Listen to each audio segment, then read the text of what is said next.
asleep, is he? The ploughing plonker. Break me pearlies on this blasted pit-ridden tract.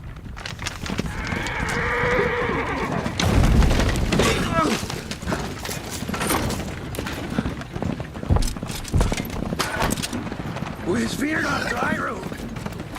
Aye, the devil's after him! This running from!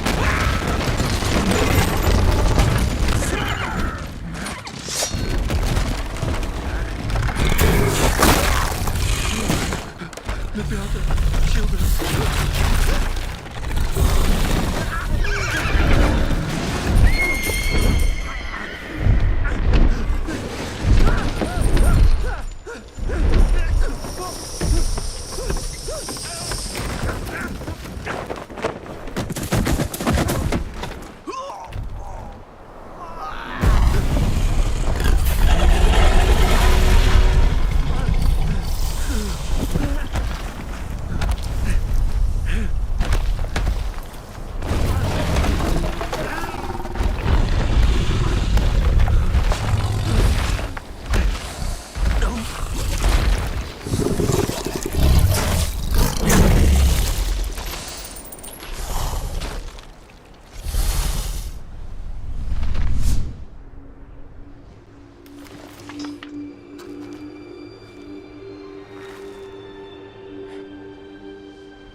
Salt.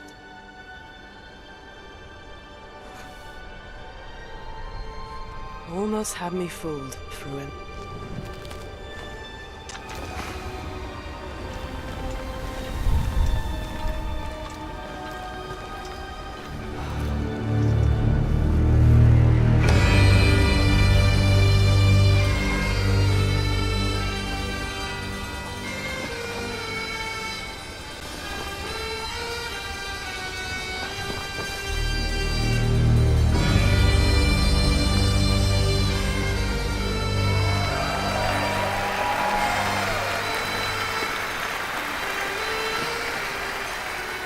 Thank you. Thank you, everyone, and welcome to the State of Unreal at Unreal Fest Orlando. We're here to show you what's next with Unreal Engine and so much more. We are thrilled that you're able to join us. Thank you. But first things first, I'm here with Sebastian and Kitek from CD Projekt Red. We have a lot to talk about. Hey, guys. Hey. Thank you, Wyatt. Thank you, Wyatt, and hello, everyone. With The Witcher 4, we're stepping things up. And to do that, we needed the right partner, one that truly understands that great open-world games are all about art and technology coming together. Yeah, and look, our goals are completely aligned here. And around the launch of UE5, your awesome team at CD Projekt Red announced a collaboration to make open-world development in Unreal even better. And it's an opportunity, we just couldn't pass it up. So we've been working on a technical demo together to achieve just that. I think we should take a look at it. You guys ready? Born ready. Kitek is going to play the build for us. Sure, let's do it.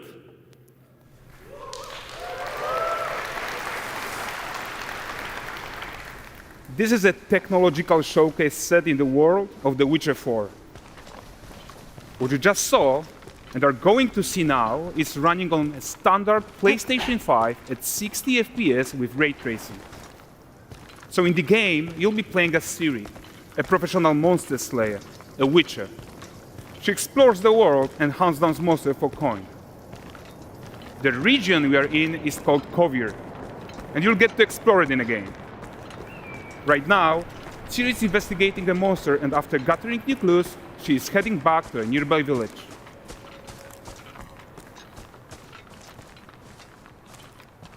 All right, everyone, meet Kelpie.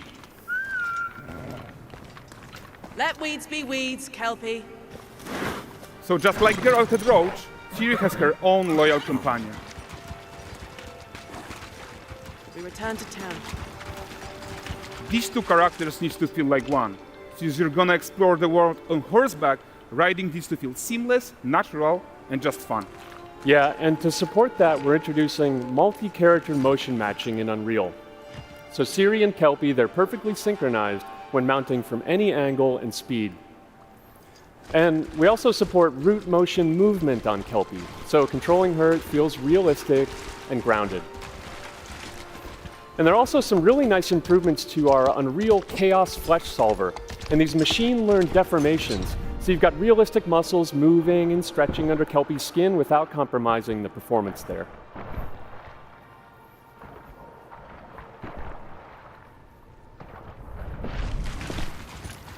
So let's leave Ciri behind for a second and talk about the world itself.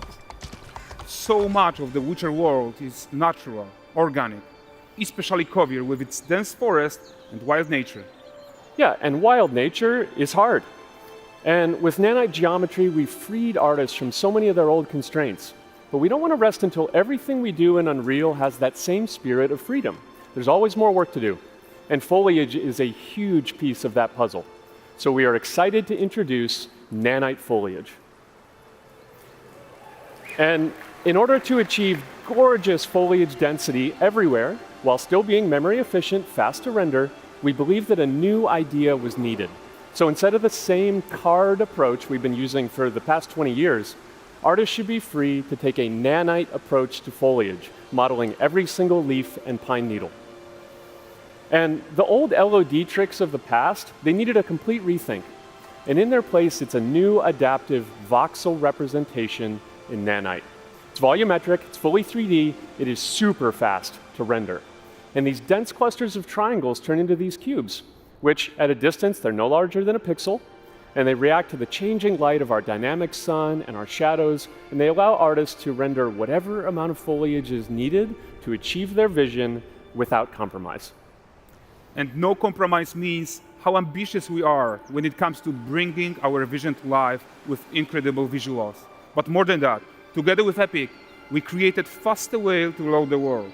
We can now bring in more content more quickly for the smoothest possible experience as we fly down to catch up with Ciri.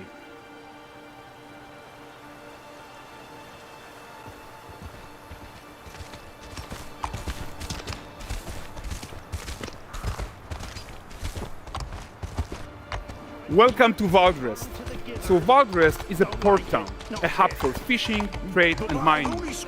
It's one of those places where you can meet shady characters or overhear gossip from other lands. It's also where Ciri took on her current contract. High-tech, let's leave Kelpie here and explore the marketplace and food.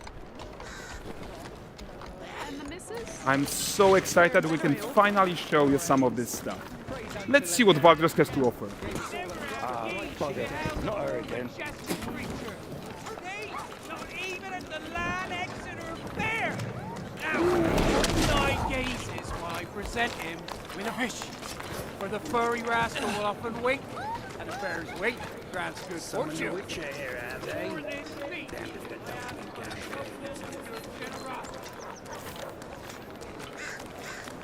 Pardon. Guys, notice how responsive the world is. Character actions directly affect what happens around you, sometimes even setting off chain reactions. Everything is working together.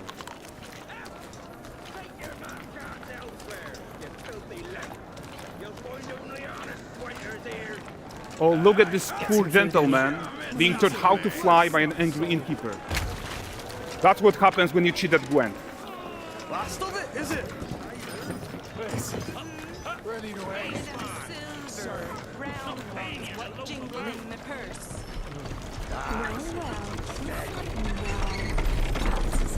Okay, so this is the guy who gave the Ciri quest his own. Like you probably suspect, he has his own agenda in all of this. You off your tits again, Wilfred. Get your ass up.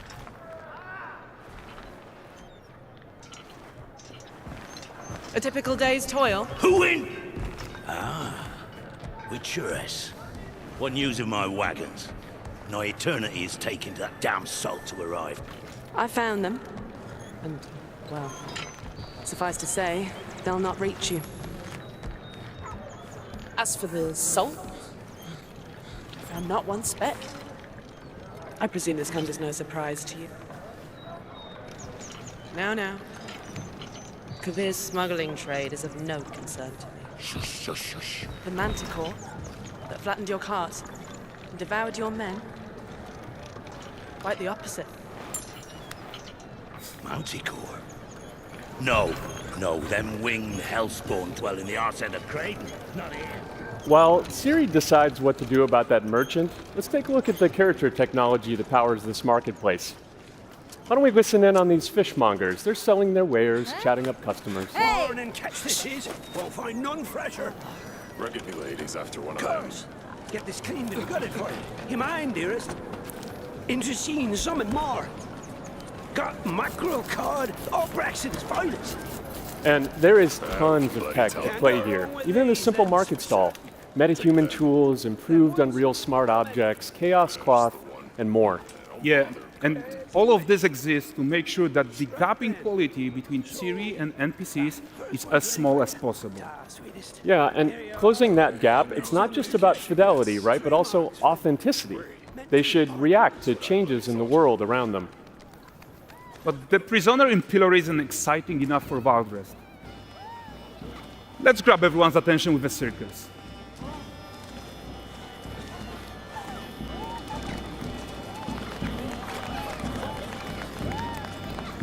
But the great performance deserves a huge crowd though.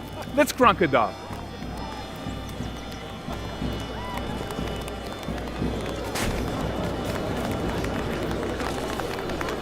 So you are seeing tons of optimizations here to many of Unreal's systems, including an entirely new Unreal animation framework, allowing us to fit easily in our 60 FPS budget, not just in rendering, but also with room to spare on the game thread.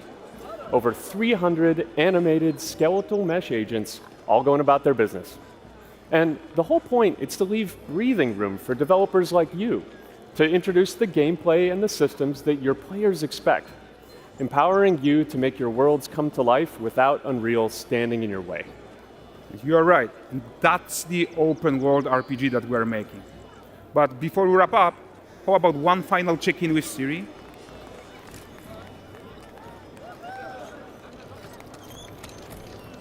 We are making this game to be the most immersive and ambitious open world Witcher game ever.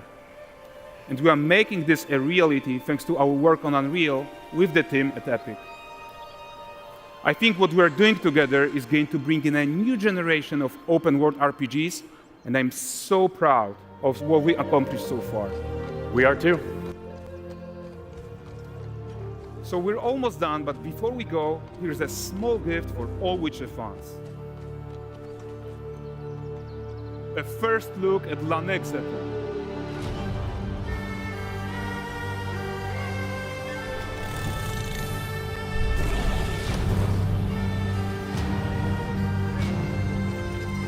Onward, Kelby. We've worked.